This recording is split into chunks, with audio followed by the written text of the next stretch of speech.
রাজধানীর বসুন্ধরা আবাসিক এলাকা থেকে শুক্রবার অবৈধ চোরাচালানকারী চক্রের হোতা রকিবুল হাসান প্রিন্স সহ ৬ জনকে গ্রেপ্তার করে র্যাব। তাদের কাছে পাওয়া যায় ২টি করে বিদেশি পিস্তল ও রিভলভার এবং ১০ রাউন্ড গুলি।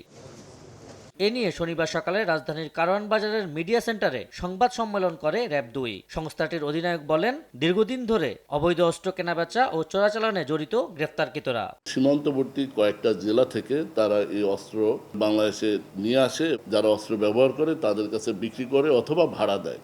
প্রাথমিক জিজ্ঞাসাবাদে এই তথ্য আমরা পেয়েছি এবং তাদের আরও সহযোগী রয়েছে। র্যাব জানায়, রাজধানীর বিভিন্ন এলাকায় অবৈধ অস্ত্রের মাধ্যমে জমি দখল, চাঁদাবাজি সহ নানা অপরাধ করে আসছিল চক্রটি। এরা অস্ত্র ব্যবহার করে বিভিন্ন ধরনের চাঁদাবাজি, দখল, মাদকের বড় ধরনের চালান, ভয়ভীতি দেখানো, এই ধরনের অপরাধে এরা জড়িত।